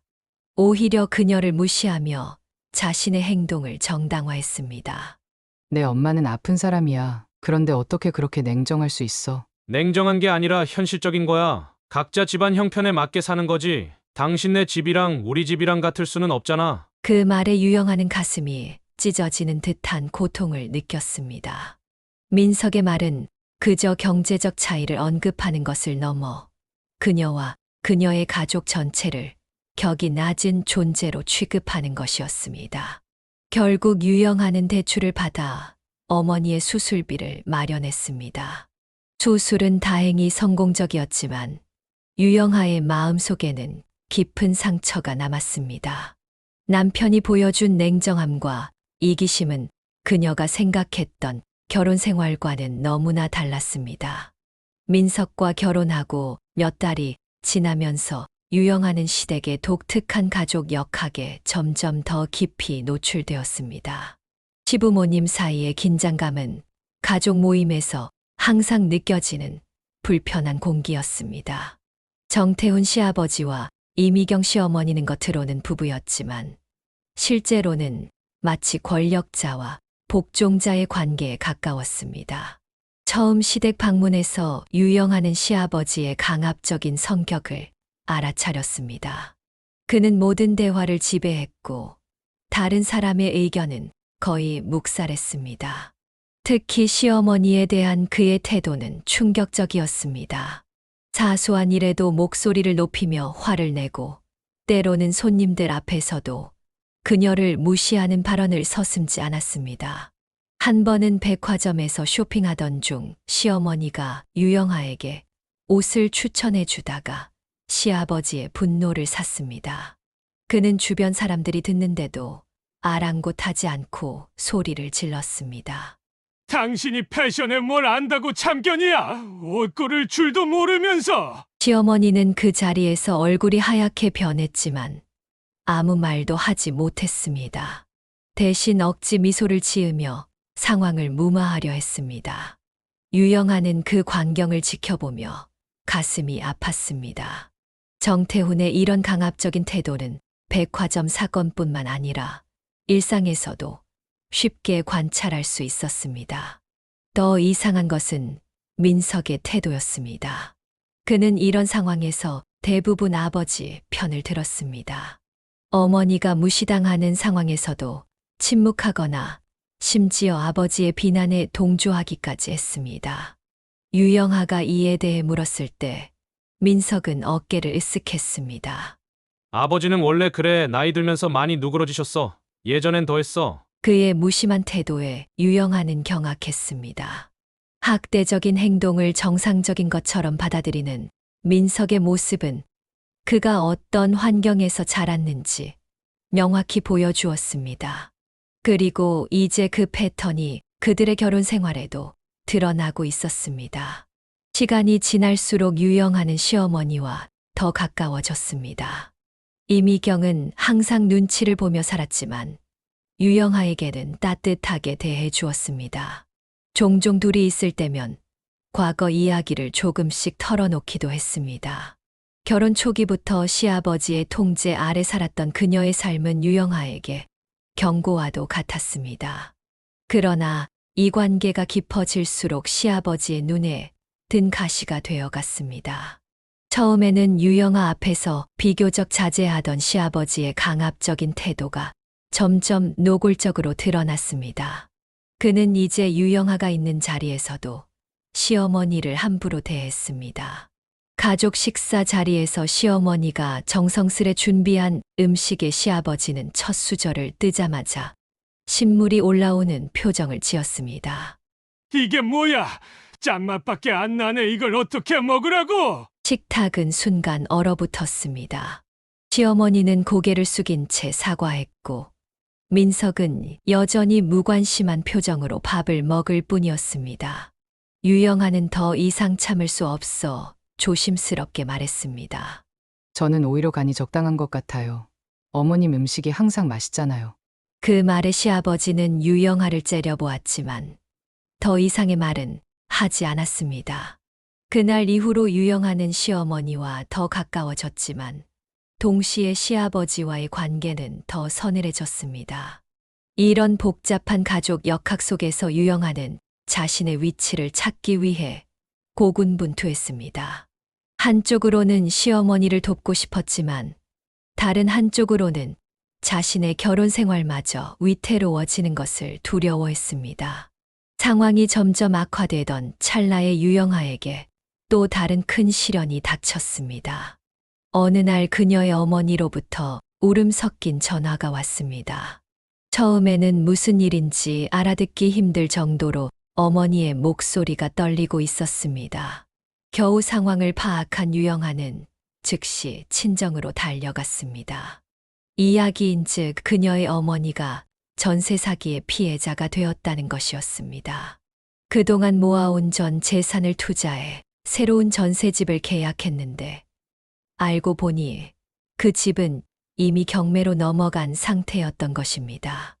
미용실에 단골로 오던 부동산 중개인이 소개해준 집이라 믿고 계약했는데 그는 이미 사라진 후였습니다. 복덕방 아저씨가 그렇게 믿음직스럽게 보였는데 집도 깨끗하고 좋았어. 주인이 특별히 싸게 내놓은 거라고 해서. 어머니의 말에 유영아는 가슴이 찢어지는 듯 했습니다.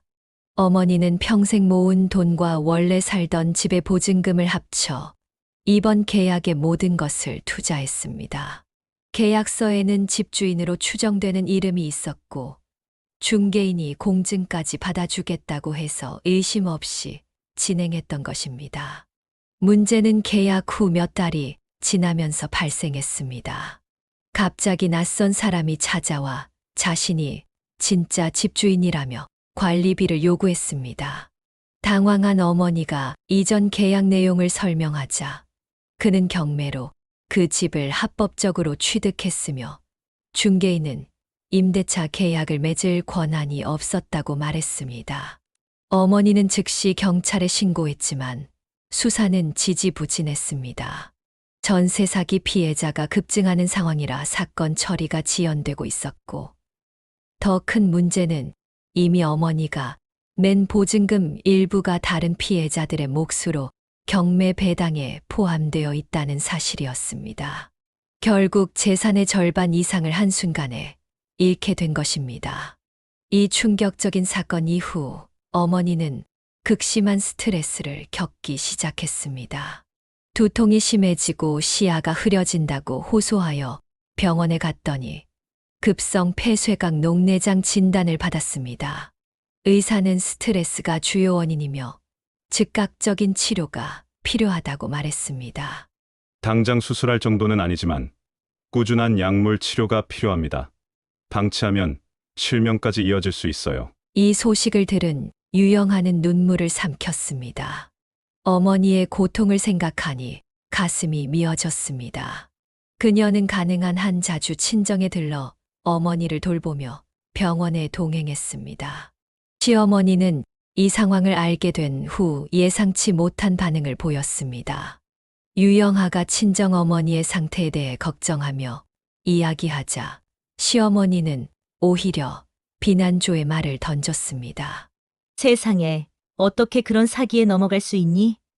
사람이 배우지 않으면 그런 일을 당하는 법이야. 유영아는 그 말에 충격을 받았습니다. 어머니가 사기를 당한 것은 배움이 부족해서가 아니라 신뢰를 악용한 범죄자 때문이었습니다.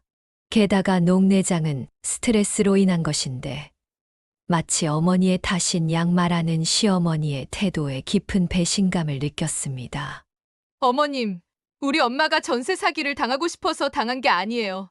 녹내장도 그 스트레스 때문에 생긴 거고요. 시어머니는 유영아의 반박에 오히려 불쾌한 반응을 보였습니다. 내가 없는 말을 한 것도 아니고 사실을 이야기했을 뿐인데 어른에게 그런 식으로 말하면 안 돼. 조언도 못 알아듣니? 이미 마음의 상처를 입은 유영아에게 시어머니의 이런 태도는 더 큰 충격이었습니다. 그동안 그녀가 시어머니에게 보여준 배려와 존중은 어디로 간 것인지, 강에 빠진 사람을 구해놓고 보따리를 내놓으라는 식의 행동이 아닌가 생각됐습니다. 이 사건은 유영아에게 시댁과의 관계에 대한 깊은 회의감을 안겨주었습니다. 가장 어려운 시기에 위로는커녕 비난을 받는 상황에서 그녀는 점점 더 고립감을 느꼈습니다. 시간이 흐르면서 친정어머니의 녹내장 상태는 점점 악화되었습니다. 지속적인 약물 치료에도 불구하고 의사는 더 이상 미룰 수 없는 시점이 왔다고 판단했습니다. 실명의 위험을 막기 위해 수술이 필요하다는 진단이 내려진 것입니다. 유영아는 심한 불안감에 시달렸습니다. 어머니의 건강도 걱정됐지만 고액의 수술비를 마련하는 것도 큰 부담이었습니다. 그녀는 자신의 월급을 아껴 모아왔지만 여전히 상당한 금액이 부족했습니다. 동생도 최대한 돈을 모았지만 역부족이었습니다. 고민 끝에 유영아는 다시 한번 민석에게 도움을 청하기로 결심했습니다. 비록 이전에 어머니의 디스크 수술 때 실망스러운 반응을 보였지만 시력을 잃을 수도 있는 위급한 상황이었기에 남편의 이해를 바랐습니다. 여보, 우리 엄마 녹내장이 많이 심해졌어. 이번에 수술을 안 하면 시력을 완전히 잃을 수도 있대. 민석은 텔레비전 채널을 돌리며 무심하게 대답했습니다. 그래서 수술비가 많이 부족해. 내가 모은 돈으로는 안 될 것 같아서. 말을 끝내기도 전에 민석은 고개를 절레절레 흔들었습니다. 나도 지금 당장 여유가 없어. 회사 프로젝트 투자금도 내야 하고 이번 달은 특히 빠듯해. 하지만 우리 엄마 실명할 수도 있다고. 그렇다고 내가 돈을 짜낼 수는 없잖아. 평소에 좀 저축해두지 그랬어. 유영아는 남편의 냉담한 태도에 말문이 막혔습니다.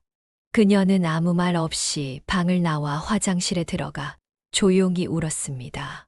친정어머니를 위해서라면 대출을 받아서라도 수술비를 마련하겠다고 다짐했습니다.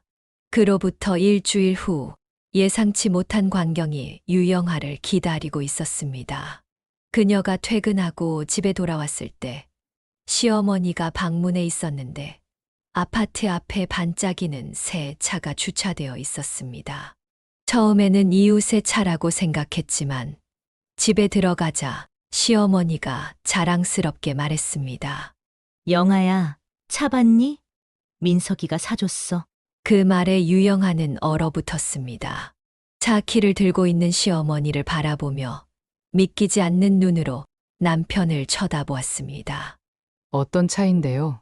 벤츠야, 최신 모델. 민석이가 특별히 골라준 거야. 유영아는 숨이 멎는 것 같았습니다. 시어머니가 돌아간 후 그녀는 남편에게 따져 물었습니다. 그 차 얼마야? 왜? 얼마냐고. 민석은 잠시 망설이다 대답했습니다. 한 1억 정도? 유영아는 그 자리에서 주저앉을 뻔했습니다. 일주일 전만 해도 돈이 없다며 친정어머니의 수술비를 거절했던 남편이 시어머니에게는 1억짜리 차를 선물한 것입니다. 우리 엄마 수술비 몇백만 원도 안 된다고 했으면서 시어머니한테는 1억짜리 차를 사줘. 민석은 오히려 화를 내며 반박했습니다. 이건 다른 문제야. 우리 엄마가 오랫동안 국산차만 타셨잖아. 아버지가 고급차는 필요 없다고 늘 반대하셨고 이번에 기회가 돼서 해드린 거야. 우리 엄마 실명 위기라고. 어떻게 그렇게 냉정할 수 있어? 냉정한 게 아니라 현실적인 거야. 우리 엄마한테 돈 쓴 거랑 당신 엄마한테 돈 안 쓴 건 별개의 문제라고. 유영아는 분노로 떨리는 목소리로 말했습니다. 정말 더 이상 못 참겠어. 넌 내 가족을 무시하면서 내 가족만 중요하게 여기는구나. 민석의 반응은 더욱 충격적이었습니다. 왜 이렇게 예민하게 구는 거야? 내가 내 돈으로 우리 엄마 선물한 건데 뭐가 문제야? 그 순간 유영아는 이 결혼 생활이 더 이상 지속될 수 없다는 것을 깨달았습니다. 남편과의 가치관 차이는 너무 컸고 그의 이기적인 행동은 도저히 용납할 수 없었습니다. 서로에 대한 존중과 배려가 없는 관계는 의미가 없었습니다. 그날 밤 유영아는 잠을 이루지 못했습니다. 머릿속에서는 끊임없이 대책을 고민했고 마침내 결심이 섰습니다. 이대로는 아무것도 바뀌지 않을 것이라는 확신이 들었습니다. 그녀는 민석과 시댁에 복수하기로 마음을 굳혔습니다. 벤츠 사건 이후 유영아는 깊은 절망에 빠졌습니다. 남편의 변화를 기대하는 것이 무의미하다는 것을 깨달은 그녀는 이제 더 이상 수동적으로 상황을 받아들이지 않기로 결심했습니다. 민석과 시댁에 분명한 교훈을 주고 싶었습니다. 하지만 어떻게 해야 할지 명확한 계획은 없었습니다. 예상치 못한 동맹자가 나타난 것은 바로 그때였습니다. 벤츠 구매 후 시어머니 이미경은 유영아에게 따로 만나자는 연락을 했습니다. 카페에서 만난 시어머니의 표정은 평소와 달리 비장했습니다. 영아야, 오늘은 중요한 이야기가 있어서 널 불렀어. 유영아는 시어머니가 또 다시 친정 상황을 비난할까봐 경계했지만 이미경의 다음 말의 놀라움을 감추지 못했습니다. 사실 민석이가 나한테 그 차를 사준 이유가 있어. 내가 신혼집 명의를 그 애한테 넘겨주기를 바랐거든. 유영아는 처음 듣는 말에 혼란스러웠습니다. 시어머니는 차분히 상황을 설명했습니다. 신혼집은 유영아가 알고 있던 것과 달리 시아버지 명의가 아닌 시어머니 명의로 되어 있었습니다. 몇 달 전 시아버지가 재산세 부담 때문에 부인 명의로 집을 넘겼던 것입니다. 내 시아버지가 다주택자로 세금 부담이 커져서 내 이름으로 바꿨어. 이걸 안민석이가 자기 명의로 달라고 조르더라고. 유영아는 점점 상황을 이해하기 시작했습니다. 시어머니의 표정에서 오랜 세월 쌓인 무거운 감정이 느껴졌습니다. 난 이제 더 이상 이렇게 살기 싫어. 40년 동안 태훈이한테 짓밟히며 살았어. 민석이도 똑같아. 아버지를 똑같이 닮아가는 걸 보니 가슴이 아파. 시어머니는 유영아의 손을 꼭 잡으며 말을 이었습니다. 내가 그 애를 어떻게 키웠는데 결국 돈만 보고 사람 무시하는 사람이 됐어. 너한테 미안해, 영아야. 눈물을 글썽이는 시어머니를 보며 유영아는 복잡한 감정이 일었습니다. 그동안 시어머니를 오해했던 부분도 있었습니다. 처음에 따뜻하게 대해주던 시어머니가 갑자기 변한 것은 오랜 학대에 길들여진 그녀가 권력의 균형이 바뀌자 무의식적으로 시아버지의 행동을 모방했기 때문이었습니다. 내가 계획이 있어. 둘 다에게 교훈을 줄 거야. 시어머니의 계획은 대담했습니다. 그녀는 신혼집 명의를 유영아에게 몰래 넘기고 시아버지와 민석이 모르는 사이에 재산을 조금씩 확보해 두었다고 했습니다. 태훈이는 재산 관리를 내가 못한다고 늘 무시했어. 하지만 난 몰래 준비해왔어. 이제 우리가 함께 행동할 때야. 유영아는 망설였습니다. 이것이 올바른 선택인지 확신할 수 없었습니다. 하지만 친정어머니의 위태로운 상황과 민석의 냉정한 태도를 생각하니 마음이 단단해졌습니다. 두 여성은 상세한 계획을 세웠습니다. 먼저 시어머니는 변호사를 통해 신혼집 명의를 합법적으로 유영아에게 이전했습니다. 그리고 시아버지의 폭력적인 행동을 증거로 남기기 위해 집에 몰래 카메라를 설치하기로 했습니다. 유영아가 이를 도왔습니다. 이건 나중에 이혼 소송에서 필요할 거야. 태훈이는 자신의 행동이 기록되고 있다는 걸 꿈에도 모를 거야. 유영아는 시어머니가 얼마나 철저하게 준비했는지에 놀랐습니다. 수십 년간 복종하는 척하면서도 내면에서는 결코 굴복하지 않았던 그녀의 강인함이 느껴졌습니다. 이제 계획은 시작되었습니다. 유영아는 자신의 명의로 바뀐 신혼집을 판매할 준비를 했고, 시어머니는 시아버지의 폭력성을 증거로 모으기 시작했습니다. 두 여성의 비밀스러운 동맹은 강력했고, 오랜 세월 불공정한 대우를 받아온 그들에게 마침내 정의를 실현할 기회가 찾아온 것이었습니다. 이 모든 과정에서 유영아는 양심의 가책을 느끼기도 했습니다.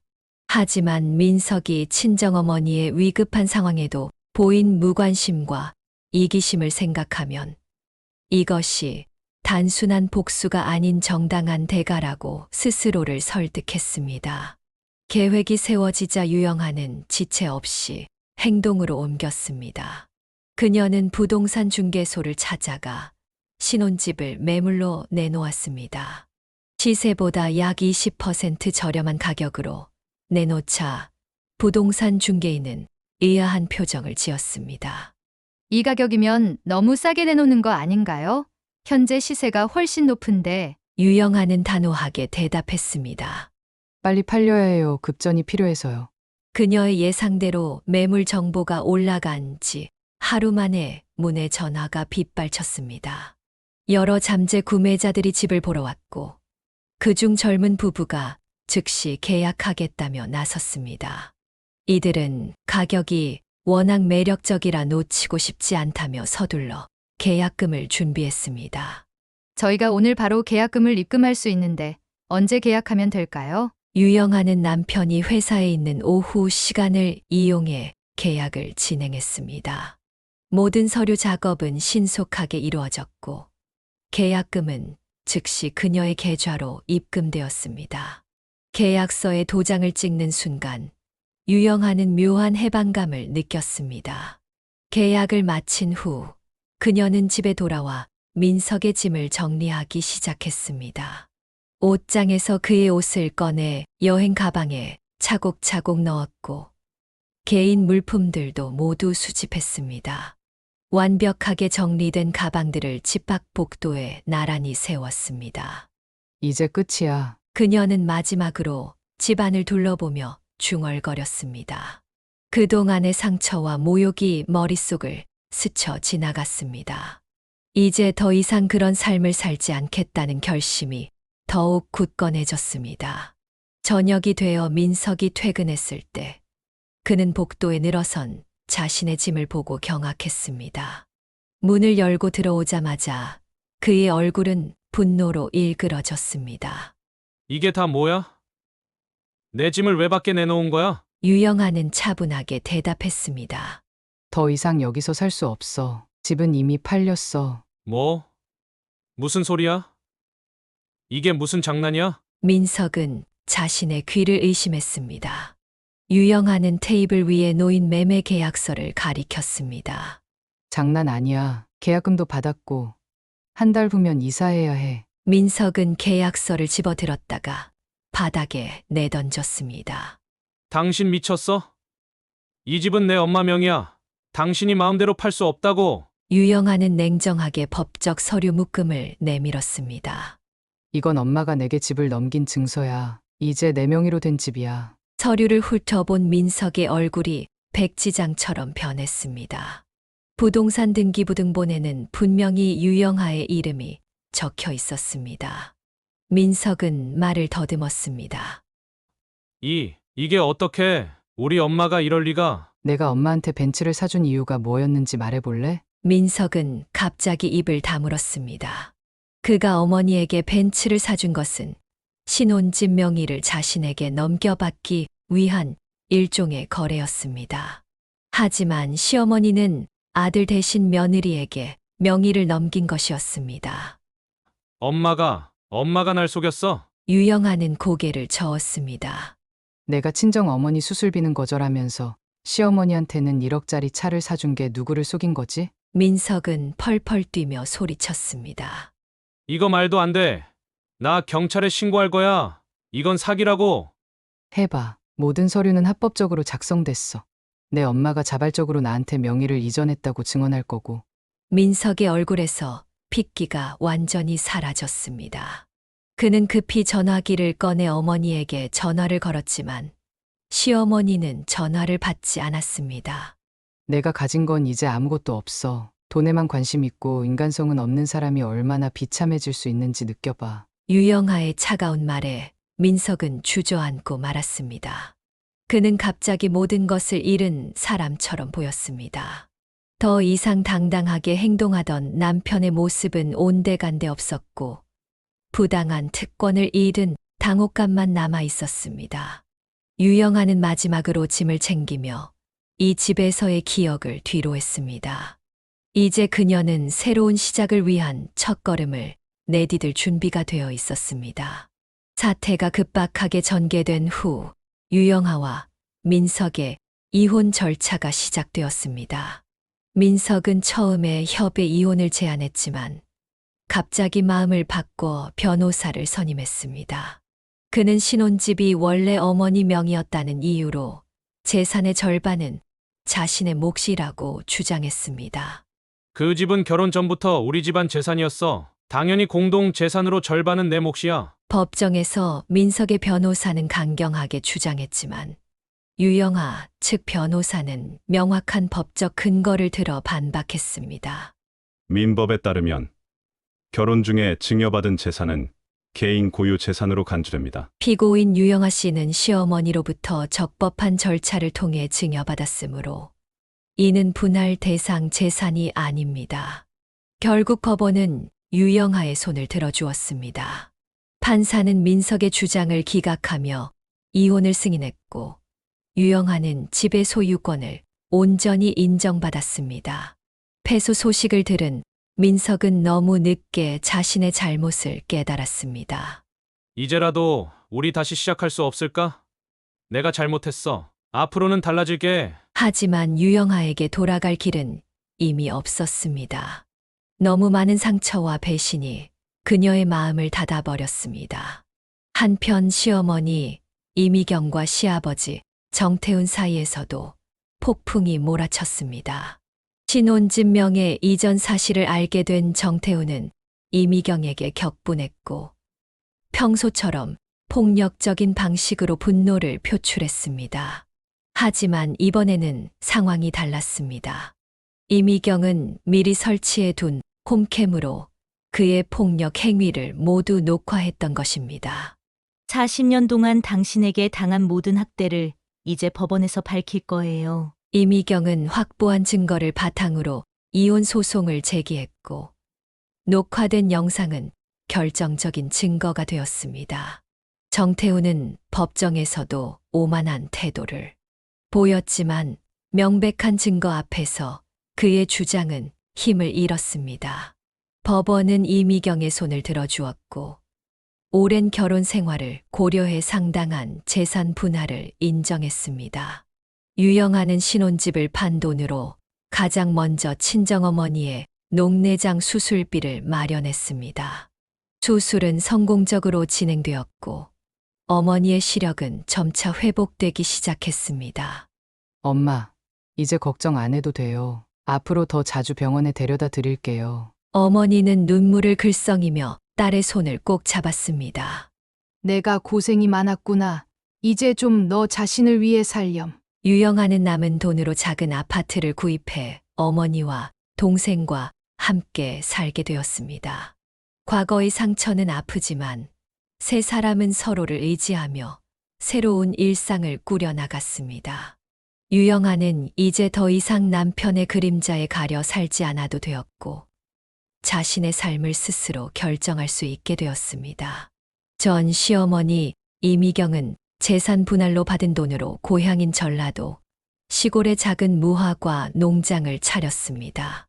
도시 생활에 지친 그녀는 자연 속에서 새로운 삶을 시작하며 평온을 찾아갔습니다. 무화과가 무르익으면 꼭 놀러와. 내가 직접 담근 무화과 청도 맛보게 해줄게. 유영아는 가끔 이미경의 농장을 방문했습니다. 두 여성은 함께한 험난한 여정을 통해 특별한 유대감을 형성했고 서로에게 위로와 지지가 되어 주었습니다. 민석과 정태훈은 경제적, 사회적 타격을 입었지만 그들의 인생에 필요했던 교훈을 배웠습니다. 특히 민석은 한동안 방황하다가 자신의 행동을 돌아보게 되었고 유영하에게 진심 어린 사과 편지를 보냈습니다. 이제야 내가 얼마나 이기적이고 무례했는지 깨달았어. 용서를 바라지는 않아. 다만 내가 행복했으면 해. 유영하는 그 편지를 읽고 오랫동안 생각에 잠겼습니다. 그녀는 더 이상 분노나 원한을 품지 않기로 했습니다. 과거는 과거로 남겨두고 이제 자신의 새로운 삶에 집중하고 싶었습니다. 시간이 흐르면서 유영하는 건강관리사 자격증을 취득해 노인 돌봄센터에서 일하게 되었습니다. 자신의 경험이 다른 사람들을 돕는 데 쓰일 수 있다는 것에 보람을 느꼈습니다. 동생은 대학을 졸업하고 취업에 성공했으며 어머니의 건강도 점차 호전되었습니다. 이제 그들의 식탁에는 웃음이 가득했습니다. 유영하는 종종 지나온 길을 돌아보며 생각했습니다. 힘든 시간이었지만 그 과정에서 자신의 진정한 가치와 강인함을 발견했습니다. 돈보다 중요한 것이 있다는 진리를 삶으로 증명한 그녀는 이제 진정한 행복이 무엇인지 알게 되었습니다. 사연을 듣고 댓글을 남겨주시기 바랍니다. 사소한 의견일지라도 사연자분에게는 큰 힘이 됩니다. 노골적인 악성 댓글은 사연자분에게 상처가 될 수 있으니 삼가주시기 바랍니다.